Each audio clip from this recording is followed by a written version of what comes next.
दोस्तों, स्वागत है आपका मेरे YouTube चैनल स्टडी मेरे साथ में। आज हम विज्ञान की पाठ्य योजनाएं बना रहे हैं। सबसे पहली पाठ्य योजना का प्रकरण है अचरज भरा आकाश, जो कक्षा 3 से ली गई है। तो चलिए स्टार्ट करते हैं। स्टार्ट करने से पहले अगर आप हमारे चैनल पर नए हैं तो मेरे चैनल को सब्सक्राइब कर लीजिए, ताकि आपको नई नई और पाठ्य योजनाएँ मिलती रहें। अगर आपको हिंदी की, विज्ञान की या गणित की पाठ्य योजना चाहिए तो आप डिस्क्रिप्शन बॉक्स में आपको लिंक मिल जाएगा। तो चलिए स्टार्ट करते हैं। सबसे पहले आपको दिनांक, कक्षा, विषय, कालांश, अवधि का ये बॉक्स बनाना है। उसके बाद छात्र अध्यापक का नाम, विद्यालय का नाम भी आप डाल सकते हैं। फिर उसके बाद आपको प्रकरण डालना है अचरज भरा आकाश। उसके बाद आ जाएगा सामान्य उद्देश्य। सामान्य उद्देश्य में आपको 5 पॉइंट डालने हैं। पहला है बच्चों के ज्ञान में वृद्धि करना, बच्चों में वैज्ञानिक सोच का विकास करना, बच्चों को बाह्य वातावरण की जानकारी देना, बच्चों में चिंतन शक्ति का विकास करना, बच्चों की तर्क शक्ति का विकास करना। उसके बाद पॉइंट आ जाएगा विशिष्ट उद्देश्य। तो हमारा विशिष्ट उद्देश्य है बच्चों को आकाश के आश्चर्यों से परिचित कराना। फिर सहायक सामग्री में हम लिख लेंगे आकाश से संबंधित चार्ट, चित्र वगैरह। और पूर्व ज्ञान में आ जाएगा बच्चे आकाश, चांद, सूरज और तारों से परिचित हैं। प्रस्तावना में आ जाएगा छात्र अध्यापक कथन और छात्र कथन, जिसमें पहला आ जाएगा बच्चों आपने चिड़िया देखी है। बच्चे कहेंगे हाँ। चिड़िया कहाँ उड़ती है? तो आसमान में। आसमान को और क्या कहते हैं? तो आकाश कहते हैं। अचरज भरे आकाश के बारे में क्या जानते हैं? तो यह बच्चों के लिए एक समस्यात्मक प्रश्न होगा। अब इसके उद्देश्य कथन आ जाएगा कि बच्चों आज हम अचरज भरे आकाश के बारे में अध्ययन करेंगे। इस तरह से आप स्टार, सितारे, चांद, सूरज आदि का फोटो लगा सकते हैं। प्रस्तुतिकरण हमने इस तरह से लिखी है। आप ब्लॉग बना के भी प्रस्तुतिकरण लिख सकते हैं या फिर ऐसे पूरा डिस्क्राइब भी कर सकते हैं। तो चलिए देखते हैं। प्रस्तुतिकरण अध्यापक कथन आ जाएंगे बच्चों, सूरज पृथ्वी के चारों ओर चक्कर नहीं लगाता है, बल्कि पृथ्वी सूरज के चारों ओर चक्कर लगाती रहती है। पृथ्वी के अपनी धुरी पर घूमने के कारण ही दिन और रात होते हैं। इस एक चक्कर को पूरा करने में 24 घंटे का समय लगता है। सूरज का भी एक परिवार है जिसे सौरमंडल कहते हैं। इसमें हमारी पृथ्वी भी शामिल है। पृथ्वी की तरह और आकाशीय पिंड सूरज की परिक्रमा करते हैं, जो ग्रह कहलाते हैं। इनकी संख्या 8 है। अब जब टीचर जो है अपना अध्याय पढ़ा लेगी तो उसके बाद जो है बोधात्मक प्रश्न या बोध प्रश्न बच्चों से पूछेगी। तो वो इस प्रकार हैं। पहला है पृथ्वी को सूरज का चक्कर लगाने में कितना समय लगता है? तो 24 घंटे लगते हैं। सौरमंडल किसे कहते हैं? तो सूरज का भी एक परिवार है जिसे सौरमंडल कहते हैं। इसके बाद आ जाएगा श्यामपट्ट कार्य। तो हम श्यामपट्ट कार्य में प्रश्न लिखवाएंगे कि ग्रह कितने हैं एवं उनके नाम लिखो। तो ग्रह 8 हैं एवं उनके नाम निम्न हैं। पहला बुध, शुक्र, पृथ्वी, मंगल, बृहस्पति, शनि, अरुण और वरुण। इसके बाद पॉइंट आ जाएगा निरीक्षण कार्य। तो निरीक्षण कार्य में छात्र जब श्यामपट्ट कार्य को अपनी अभ्यास पुस्तिका पर उतार रहे होंगे तो छात्र अध्यापक द्वारा उनका निरीक्षण होगा। गृह कार्य के लिए छात्र अध्यापिका छात्रों से लिखाए गए प्रश्नोत्तर को याद करके आने को कहेगी। अब हमारी विज्ञान की दूसरी पाठ्य योजना स्टार्ट हो रही है। तो विज्ञान की दूसरी पाठ्य योजना प्रकरण है बीज और नन्हा पौधा। तो बीज और नन्हा पौधा प्रकरण है हमारी पाठ्य योजना। स्टार्ट करते हैं। सबसे पहले दिनांक, विषय, कालांश, कक्षा और समय अवधि लिख लीजिए।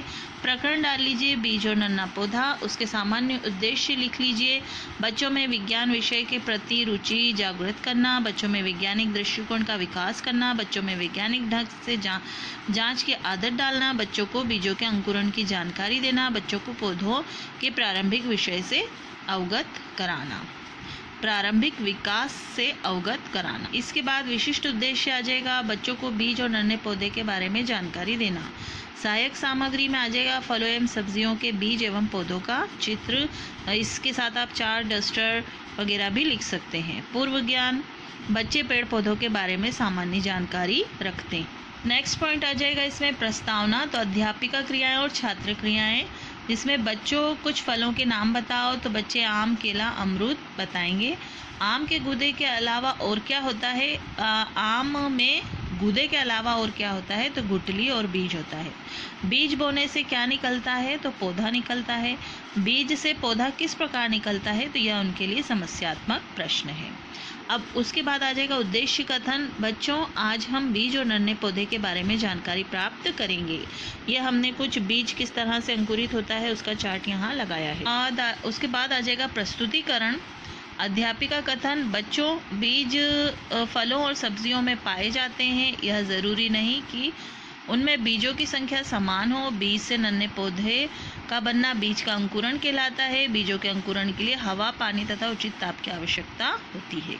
अब उसके बाद अगला आ जाएगा बोध प्रश्न। बीज किसमें पाए जाते हैं, फलों और सब्जियों में। अंकुरण के लिए क्या आवश्यक है, वायु, पानी तथा उचित ताप आवश्यक है।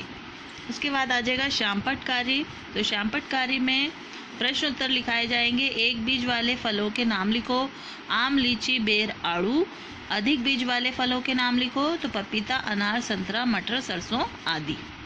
निरीक्षण कार्य। अध्यापिका द्वारा बच्चों के कार्यों का निरीक्षण किया जाएगा एवं उनकी समस्याओं का निवारण किया जाएगा। गृह कार्य में आ जाएगा बच्चों से बीज वाली 5 सब्जियों के नाम लिखकर लाने को कहेंगे। ये थी हमारी दूसरी विज्ञान की पाठ्य योजना। आप चाहें तो इसमें कुछ चेंजेस कर सकते हैं। अब हमारी तीसरी पाठ्य योजना है जिसका प्रकरण है जल की उपयोगिता एवं महत्व। तो चलिए स्टार्ट करते हैं। दिनांक, कक्षा, विषय, कालांश लिख लीजिए। छात्र अध्यापक का नाम, विद्यालय का नाम। प्रकरण आ जाएगा जल की उपयोगिता एवं महत्व। इसमें भी सामान्य उद्देश्य लिखना है। 5 सामान्य उद्देश्य हैं। छात्रों में वैज्ञानिक सोच विकसित करना, छात्रों में अन्वेषण शक्ति का विकास करना, छात्रों को उनके परिवेश से परिचित करना, छात्रों को व्यवहारिक ज्ञान प्रदान करना, छात्रों की जिज्ञासु प्रवृत्ति को प्रोत्साहन देना। विशिष्ट उद्देश्य में आ जाएगा छात्रों को जल, उसकी उपयोगिता व महत्ता से परिचित कराना। सहायक सामग्री में आ जाएगा एक चार्ट पेपर जिस पर जल के दैनिक जीवन में प्रयोग दर्शाए गए हैं तथा एक स्लोगन लिखा है जल। पूर्व ज्ञान में आ जाएगा छात्र को जल के बारे में सामान्य ज्ञान है। प्रस्तावना में आ जाएगा छात्र अध्यापिका क्रियाएं और छात्र क्रियाएं। बच्चों, आसमान में जो काले काले बादल दिखते हैं उनसे क्या होता है, पानी बरसता है। पानी हमें कहाँ से प्राप्त होता है, नल, नदी, कुआं आदि से। क्या तुम जानते हो जल कितना उपयोगी है हमारे लिए, तो यह समस्यात्मक प्रश्न है। अब इसके बाद आ जाएगा उद्देश्य कथन। आज हम जल की उपयोगिता एवं महत्व का अध्ययन करेंगे। यहाँ पे जो जल के प्रयोग हैं वो यहाँ पे दर्शाए गए हैं चित्र लगाकर। उसके बाद प्रस्तुतिकरण आ जाएगा। छात्र अध्यापिका कथन आ जाएंगे। बच्चों, जब आसमान में काले काले बादल होते हैं तो उनसे बारिश होती है। जल के विभिन्न स्रोत हैं जैसे कुआं, नल, झरना आदि। जल तालाबों व नदियों में जमा होता है।